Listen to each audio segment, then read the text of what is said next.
de nous recevoir chez vous, mesdames et messieurs. Bonjour et bienvenue dans votre émission de la mi-journée. Midi King, l'émission qui joint toujours l'utile à l'agréable. La team et moi au complet. Comme d'habitude, je suis accompagnée de Amina et de Seydina Alioune. Bonjour Amina. Bonjour Guédado, maa ngi lay nuyu di la jaajëfal di la jox sa wàccuwaay di nuyu aussi Seydina Alioune Kane ma bokkal plateau bi mais également di nuyu ñi seetaan sur Presse Afrique TV HD mais également suñu fidèle lecteur sur presseafrique.com. En tout cas, c'est un plaisir d'être là sur ce plateau. Le plaisir est toujours partagé Amina. Bonjour Seydina Alioune di la nuyu di la dalal jàmm ci plateau bi di la masawu ci bésu tay bi nga xamante ni tombé naag xare Badar te ko wax Seydina Alioune daal di wax borom dun xaaf ko wax borom dun xaaf également kenn umple woon Imam Hussein ak ki nga xamante ni moo di seexam wala sax frère am ci bésu tay bi la ñu daal di buum ki nga xamante ni moo di Imam Hussein. merci di la nuyu di la fay nuyoo soxna Guédado di nuyu soxna Amina itam moo fas yéene partage ak plateau bi effectivement tey moom vraiment journée bu diis la ci julliti bu nekk xare ba ca Badar weeru koor la woon ci 17e jour yi di ñaan yàlla suñu borom defal ñu xéwal ak tawfeex di nuyu nag ñëpp ñuy bàyyi xel à travers de nos différentes plateformes digitales. Merci beaucoup. Il est là pour commenter la revue de la presse en ligne. La revue de la presse en ligne qui sera présentée par Aminata Diouf. Aujourd'hui, on aura deux invités. L'un de nos invités, c'est Abdoulaye Ndiogou, il est juriste et un consultant. L'autre invité, c'est Babacar Fall, secrétaire général du CRADEC. C'est pour parler de politique. Comme ni ñu koy defee tous les jours naka ni tey nag fas nañu yéene daal di dalal ci plateau bi ñaari gan kenn ki bokk na ci Abdoulaye Ndiogou nekk juriste consultant buñ ca jógee dinañ daal di dalal ci plateau bi Babacar Fall secrétaire général bu CRADEC ñoom ñaar ñëpp ñu daal di fas yéene waxtaanee ak ñoom lu ñeel wàllu actualité waaye avant cela nag comme ni ñu koy baaxoo di defee tous les jours dañuy daal di njëkkee rek ci revue de la presse en ligne à chaque fois Amina comme ni ñu koy waxee charité bien ordonnée commence par soi-même. ñu daal di koy jiitu ci presseafrique.com. Effectivement, on démarre avec presseafrique.com. À sa une, Amadou Ba doit créer un mouvement et s'imposer comme chef de l'opposition selon des analystes politiques. La défaite du protégé de Macky Sall a fait beaucoup de bruit au sein de Benno Bokk Yakaar. Selon l'analyste Mamadou Sy Albert, Amadou Ba doit créer son propre mouvement et s'imposer comme chef de l'opposition et se positionner pour les législatives. Il soutient dans l'Observateur, il peut décider de prendre ses distances et créer un mouvement ou un parti. Il sera obligé de démissionner des structures de l'Alliance pour la République APR. Le mieux pour lui, c'est de créer son propre mouvement s'il veut être candidat en 2019 pour mettre son empreinte pour l'APR. Les gens qui sont avec lui vont le suivre dans son mouvement. Hassan Samb considère que le candidat malheureux de la présidentielle doit essayer de fédérer plus de personnes autour de lui, tirer les leçons et travailler en tant que chef de l'opposition parce que forcément l'Assemblée, il y a l'enjeu électoral lié aux législatives. Le journaliste et analyste politique ajoute, il faut qu'il se positionne d'ores et déjà dans l'opposition comme avait fait Ousmane Tanor Dieng, Amath Dansokho entre autres pour renforcer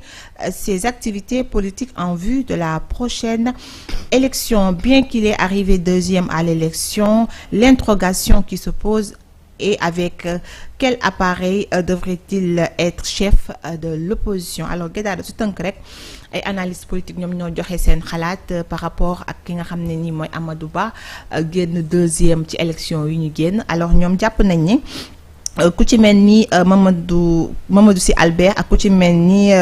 Assane Samb di ay analyste politique jàpp nañ ne Amadou Ba dès à présent dafa war a positionner wu soit mu am parti wala mu am un mouvement pour mën a positionner en tant que chef de l'opposition mais quand même pour mën a rester dans l'arène politique comme moom sax Amadou Ba ni mu ko annoncé au lendemain de l'élection ba muy def conférence de presse mi ngi xamal que ni il va rester dans l'arène politique et certainement il sera un opposant pour ki nga xam ne mooy Bassirou Diomaye Faye. D'accord, am na solo bu baax a baax Amina di la jaajëfal ci information bi lu ni mel nag comme ni nga ko déggee Seydina Alioune mu mel ni naka ni démb bi résultat yi génnee comme bu dee na ñuy dakk daal di tënku ci 2019 li fi jotoon a xew ki nga xamante ni moo jël deuxième moom nañu daal di considéré woon comme chef de l'opposition bu ñu fàttalikoo sax 2019 ay xëccoo amoon na ci wàll woowu diggante ki nga xamante ni moo di Idrissa Seck ak Ousmane Sonko waaye nag ba ñu demee ba ci digg bi li nga xamante ni moo di tendance bi dafa renversé wu est-ce que aujourd'hui ki nga xamante ni moo di Amadou Ba bu dëggalul boppam yëkkati boppam bu baax a baax li daloon Idrissa Seck risqué wu ko dal. non tout à fait man xalaat bi ànd naa ci parce que ku wax Amadou Ba wax ko ci xam-xam mais itam wax ko ci posture politique daanaka tamit dem na malgré li nga xamante ni mooy jot nañ koo xeex situation ñu jot ci APR ñu bëri souteniruñu ko au début finalement la ñi nga xamante ni ñoom ñooy Moustapha nga xam ne d'accord ñu ak ñoom te dañoo wax ak ñoom ñu ñëw te loolu nag daanaka je pense que bu toogee nii APR ba tey yeneen élection yi di ñëw mun na am ci problème je pense bien que ni comme ni ko analyste yi gisee que ni mu créé beneen partem soit beneen mouvement vu que ni moom mooy deuxième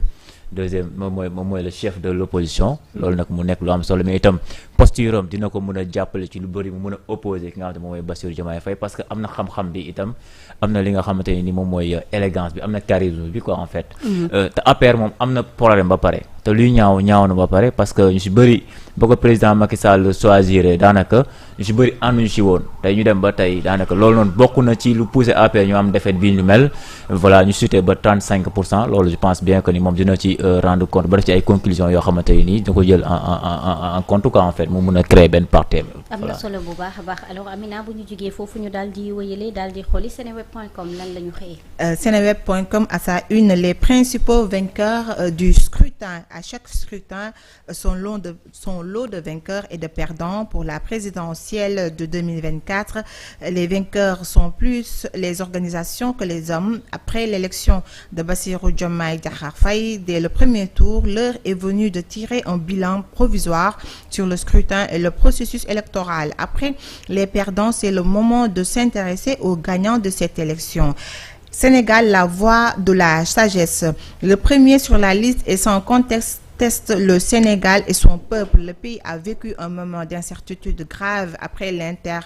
l'interruption du processus électoral par le ministre Macky Sall et sa tentative de faire reprendre le processus électoral. Mais au finish, le Sénégal a organisé le scrutin le dimanche et le lendemain, les Sénégalais se sont rendus au travail. L'autre vainqueur, le plus visible d'ailleurs, est le parti Pastef. Ousmane Sonko et son parti ont été victimes de la violence d'État dans le but de les écarter de la présidentielle. La formation politique a vu sa marge de manœuvre se réduire progressivement. Par la suite, le pouvoir de Macky Sall est passé à la grande offensive, d'abord en emprisonnant des centaines, voire des milliers de militants, ensuite en mettant derrière les barreaux les principaux animateurs, Ousmane Sonko, Bassirou Diomaye Faye, Birame Souleye Diop. D'autres se sont retrouvés en exil ou en bracelet électronique. Après l'affaiblissement, le coup de grâce avec la dissolution du parti Bye Bye Pastef. L'autre vainqueur du scrutin est le Parti démocratique sénégalais PDS qui avait décidé de soutenir Diomaye à la dernière minute. Pourtant, au vu des résultats, il est difficile de dire que l'apport du PDS est décisif. On peut ajouter à la liste des vainqueurs les petits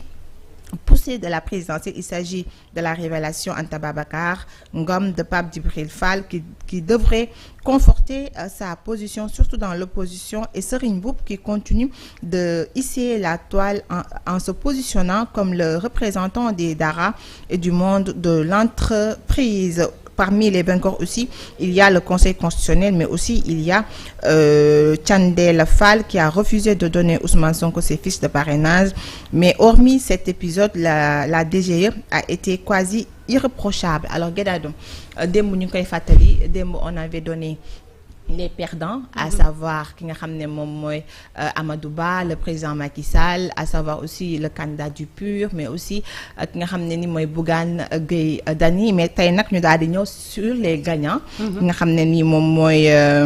Bassirou Diomaye Faye évidemment, mais aussi le Sénégal. ñi nga xam ne ni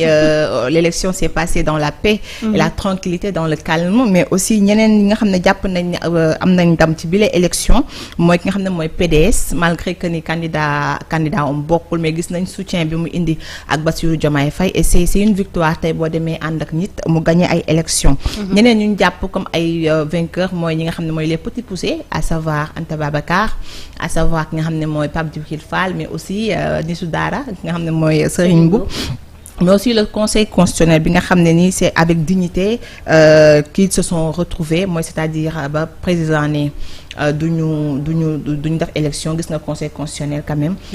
tànk yi nga xam ne taxaw na ci en tout cas ñi ñooy les grands perdants selon li nga xam ne ni moom mooy Seneweb. les gagnants les vainqueurs de l'élection présidentielle selon Seneweb. alors Seydina Alioune mu mel na peuple bi moo doon ki nga xamante ni ñoo njëkk a nekk vainqueur au-delà ki nga xamante ni nag moo di Bassirou Diomaye Faye j'ai envie de dire qui l'aurait cru ci jamono ju nga xamante ni y a moins d'un mois ki nga xamante ni moo di Bassirou Diomaye Faye l'actuel président wala le président nouvellement élu foofee nga xamante ni ca kasu fa la daan ndogoo. bon les principaux vainqueurs pour man c'est le peuple. moo ci njëkk. peut-être Bassirou Diomaye Faye parce que moo gagné. mais PDS ak conseil constitutionnel moom wax dëgg fa yàlla man bokkuñu ci pour man. parce que conseil constitutionnel vraiment def na liggéey boo xamante ni du ma dañ di ko wax un travail légèreté boo xamante ni nii remarqué nañ ko. ci li nga xamante ni nii non seulement ci parrainage yi mais itam ci processus électoral yi nga xamante ni nii déjà président Macky Sall wax na ko sax mu ni bu ñu ma toppoon ci suma logique. Diomaye kii lu mu tudd Sonko ak. keneen ki Karim Wade dinañu bokk c'est-à-dire que conseil constitutionnel loolu président Macky Sall wax génnew ci benn communiqué leeral en plus lu ma ci gën a metti mooy que ni li nga xamante ni moom mooy nu ñu taxawalee candidature Karim Meïssa Wade amul lenn loo xamante ni nii war nañ ko ci mën a leeral en plus parrainage yi tamit gis ngeen ko yi nga xamante ni nii moom mooy ay Anta Babacar Ngom yi nga xamante moom mooy les double nationalités génn ci kenn Rose Wardini itam loolu itamit bon bàyyi nañ ko mu dem et tout et c'est des choses yoo xamante ni je pense que waroon nañ ko mën a régler quoi en fait. moo tax est-ce que le conseil constitutionnel ne s'est pas rattrapé en disant au président les conclusions du dialogue national bi muy indil bi nga xam ne dañoo jàpp ne élection dañ koo def le 15 décembre mënta ne parce que mënoo yokk benn fan ci sa mandat et on doit fixer une date pour la tenue de l'élection. mais lu moo indi loolu kay moom mooy crise des institutions loolu le président Macky Sall wax. mais y a pas de crise quand même président. mais après non après la ko indi parce que peut-être bu ñu demee ba ay benn parti di wax ne di am ay suspicion de corruption. ci conseil constitutionnel ci 2 juges. parce que loolu noonu crise la quoi en fait parce que arbitre yi nga xam te moom ñoom ñoo war a arbitrer tey ñoom la ñu war a jurer devant eux. ñoom la ñu jiin li nga xam te moom mooy corruption je pense que loolu noonu kay bu amee te amul leeral. ñu am ay commission d'enquête parlementaire ñu tegaat ko ci suuf. ndax plainte bi nga xam te ni juge bi dugal na ko. et yëpp c'est des choses yoo xamante ni vraiment dara leeru ci je pense que ni conseil constitutionnel kay amul ci non bokku ci vainqueur yi quoi franchement. alors Amina bu ñu jógee ci loolu ñu daal di wëyal daal di dem Dakaractu. Dakaractu, on va parler de ce qui s'est passé hier à Pikine. Un jeune interpellé et battu à mort par des éléments de la police. Ses amis furieux attaquent le commissariat et réclament justice. La situation reste tendue à Pikine où des jeunes se sont révoltés après la mort de leur ami Mohamed Diop dit Taya. L'interpellation par la police locale a eu lieu dans la nuit du lundi au mardi. Au début, c'était un jeune du nom de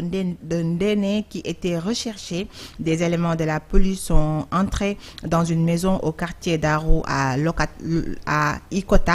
La personne recherchée trouvée sur place et 3 autres jeunes ont été interpellés selon le frère du défunt qui informe qu'ils ont été acheminés vers le stade Arène Nationale au Technopole de Pikine. Selon les témoignages du frère du défunt, l'un d'entre eux a pris la fuite et les autres ont été tabassés par les éléments de la police avant d'être évacués à l'hôpital successivement à Dominique Dalal Jamm, hôpital Idrissa Pouye jusqu'à l'hôpital principal où le nommé Mohamed Diop dit Taya succombe à ses blessures. Après l'inhumation de Mohamed Diop dit Taya, ses amis ont attaqué le commissariat de police. Sachés par les policiers, ils ont cassé et brûlé des véhicules. Furieux, des jeunes ont voulu se faire justice en descendant dans la rue et brûlant un bus Dakar Dem Dikk et un véhicule particulier. L'autopsie révèle que le décès de Mohamed Taya est dû aux complications métaboliques et épidémique d'un polytraumatisme avec fractures déplacées des arcs postérieurs de la 4e et de la 9e côte. Alors Gaïndado ci tënk rek démb Pikine moom un vrai intifada moo fa amoon. ay xale yoo xam ne nii dañoo mer parce que dafa am kenn si ñoom ku tudd Mouhamed Diop koo xam ne dañ ko jàppoon avant-hier par des policiers. ñoom xale ñu ne policiers yi dañ leen yóbbu ba fee ca technopole daal di leen tabassé ba si loolu sax la kenn ki daal di succombé à ses blessures ñenn ñi ñàkk si seen i bëñ seen kanam ñu tojot en tout cas ñoom loolu lañ jógoon di ñaxtu et ci loolu sax la ñu daal di taal auto policier bi nga xam ne day def checkpoint fee ca buntu Pikine mais aussi ak benn bus Tata bu Dakar Dem Dikk ñu daal di koy taal en tout cas dem fee sa Pikine amoon na manifestation bu métti boo xam ne amoon na fa entre la police. en tout cas ça suffit suñu doom yi nga xamante ni police lañ fi daal di teg ngir rek ñu yore suñu kaaraange ñuy ñàkk seen bakkan ci ay détails wala sax bavure policière yi nga xamante ni dañ koy faxal di gis ça suffit métti na bu baax a baax naam sax nag ak lu nit mënti def justification dóor nit ba mu daal di ciy ñàkk bakkanam amul justification mu doon lu nga xamante ni dafay métti tey ku mu doonoon sa frère wala sa jegeñaale daf lay métti bu baax a baax mu mel na nag lu ni mel wax nañ cee jug bu baax a baax aujourd'hui. effectivement ku ci war a jug nag moo am liggéey bu 10 à 10 mi président Bassirou Diomaye Faye parce que bu ñëwee man gëm naa ni li mu war a njëkk a xool bokk na ci revoir la formation de nos forces de l'ordre en fait xoolaat formation parce que je pense que formation yi nii ñuy doon def xam naa dafa caduc yàgg na te léegi dañoo am beneen nouvelle génération boo xamante ni nii dañuy excité wu vite fait quoi en fait dañu mën a muñ lu bëree bëri parce que war nañoo jéem a xool naka la ñuy jéem a indee ay réformes par rapport ak policier bi ak ki nga xamante ni moom mooy jeune bi naka la ñu war a mën a dugalante naka seen relation naka la war a mën a rasdaxee ba jafe-jafe du ci am quoi en fait mais toujours yaa ngi dégg bu amee ay xeex rek bavure dina ci am université ci mbedd mi bu amee arrestation même chose c'est ça quoi en fait mais tamit il faut mu xoolaat defaraat jikko yi xale yi quoi en fait say xool def introspection bu abyssal boo xamante ni lan moo waral xale yi déjà bu amee ay jafe-jafe rek ñu commencé taal parce que xale yi dañoo jàpp ne y a pas de justice raison pour laquelle ils veulent se faire justice ce qui n'est pas normal parce que la justice est là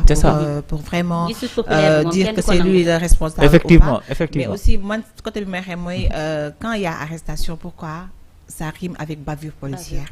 mooy li ngay wax rek la formation effectivement la formation donc moom moo ci war a xalaat bu baax a baax def laat xale formation tamit du ñàkk ni war nañ cee xoolaat bu baax a baax seen communication ndax au-delà xale yi ngay wax sax nag des fois da ngay gis benn takk der bu nga xamante ni suy wax ak mag yow sax sa xol day fudd da koy wax ak wax ju ñàkk kersa ju nga xamante ni amaana ñoom nañu dénk suñu kaaraange li leen war rek mooy daal di ñuy dalal waaye tamit teg ñu ci yoon nit mën na rey nit sax mais boo koy jëli nga am noo ko jëlee wala am noo waxeek moom mais booy itam nañu bàyyi taal bi ñoom simlaay saal rek ñu taal ay tata ay bus yooyu noonu loolu seen yooyu dafa tout quoi en fait loolu dañu ko war a dépasser quoi en fait en plus bus la boo xam ne si bus yi ñu mujjee wàcc non li ci gën a métti mooy ñun ñoo ciy toog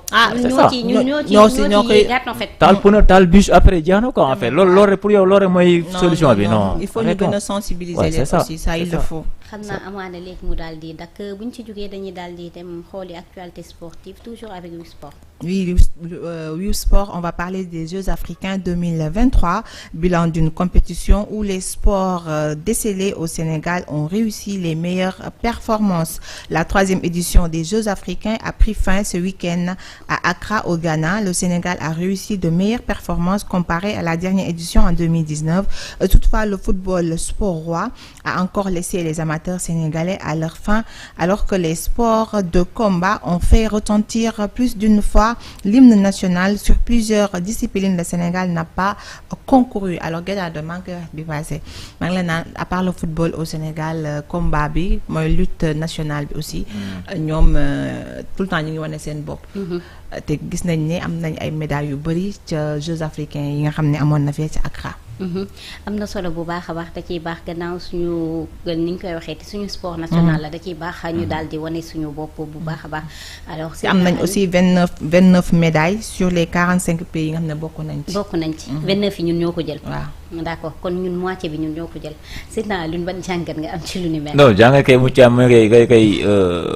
parce que man dañoo am beneen nouveau gouvernement quoi en fait man moom laay sotti waxi affaire yëpp. yaa ngi wax sànq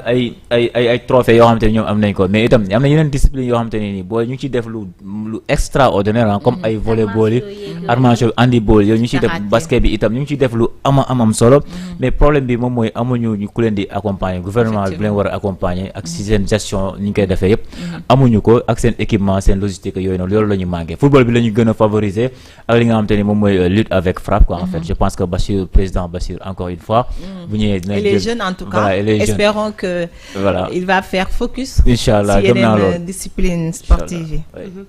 am na solo bu baax a baax alors Amina bu ñu ci jógee dañ cee daal di tëjee actualité hors de chez nous comme on a l'habitude de le faire. Oui. Avec presseafrica.com direction RDC. RDC, nouveau combat entre les milices pro-gouvernementales et le M23 dans la zone de Goma. Ce mercredi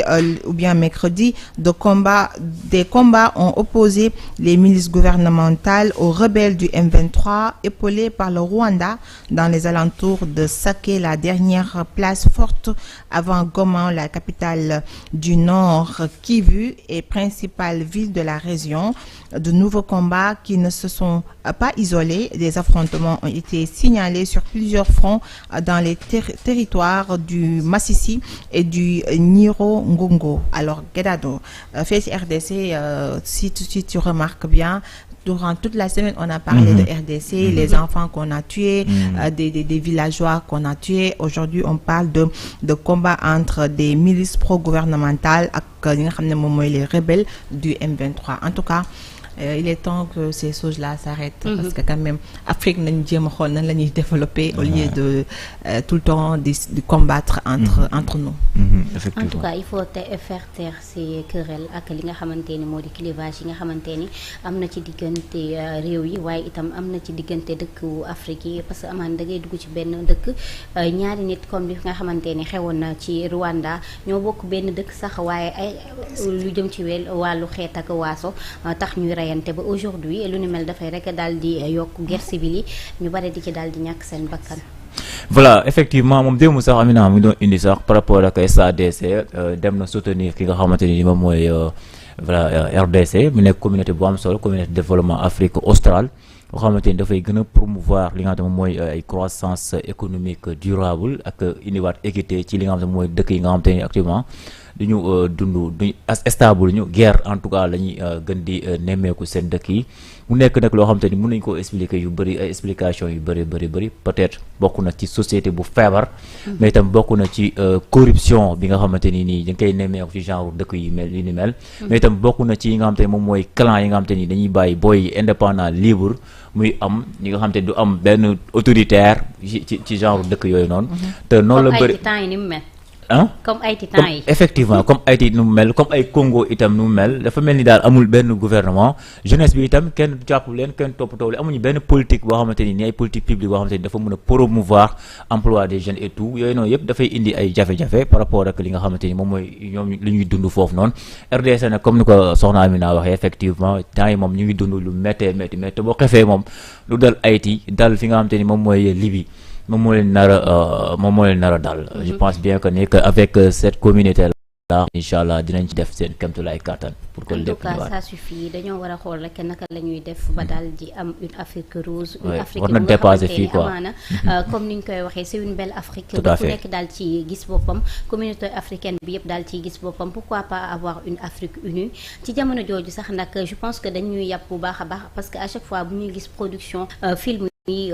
américains yi wala sax nag ñi nga xamante ni moo di occidentaux yi à chaque fois rek bu ñuy dépeindre ci seen film yi Afrique dañuy wane une Afrique morose bi nga xamante ni tu n'as même pas envie nga ñëw fii Afrique duñ ñu jaay ba pare dafa mel na ñu daal di xarab lu ñu mel nag jot na mu daal di fii yam dogumal de mais loolu li nga xam dafa am solo gis nga loolu nag chante nag yooyu noonu yëpp kii nag dénaturé na loolu yëpp parce que ñoom dañoo bindoon que ni comme africain am histoire mais mu ñëw avec son ouvrage Nation, Nègre et Culture bi nga xamante ni foofu noonu sa la mentionné ni que l'Afrique est le berceau de l'humanité mu démontrer ko scientifiquement démontrer ko des preuves yu claires yoo xamante ni nii macha allah indiwaat histoire Afrique refondé ko mais ñun ñi nga xamante ni ñun ñooy suñu dirigeants yi ñun ñi nga xam mooy africains yi c'est-à-dire que yooyu noonu lañ teewul par rapport ak nga xam ne Cheikh Anta Diop wax na ko lu am solo ci refondation culturelle yu ci bëri mais malheureusement jàngaluñu ko ñi nga xam te moom mooy suñu ay ndaw yi bokkul ci programme système éducatif bi je pense bien que ni nag maa ngi koy ñaan ngir laay war a sóolu ki nga xam te moom mooy le président Bassirou Diomaye Diakhar Faye bu ñëwee loolu itam na ko jël en compte vraiment li nga xam te moom mooy Cheikh Anta Diop ay bindam ak ay waxam ñu ko indiwaat tasaar ko ci école yi ci université yi ci primaire yi vraiment ñu gën koo xamal xale yi quoi loolu itam dafay baax quoi en fait c'est ça am nañu ay références yu mel noonu seen projet bi muy li nga xamante ni moo di apprentissage des langues locales xam naa inchallah gëm naa ko ci loolu rek li ci des dinañ daal di koy mottali comme il se doit alors Amina ma lay jaajëfal bu baax a baax di la jox rendez-vous tout à l'heure inchallah à tout de suite inchallah d'accord léegi bu jógee ñu daal di dalal kenn ci suñu gan yi di Abdoulaye Ndiogou nekk juriste consultant juste après cette pause lay doon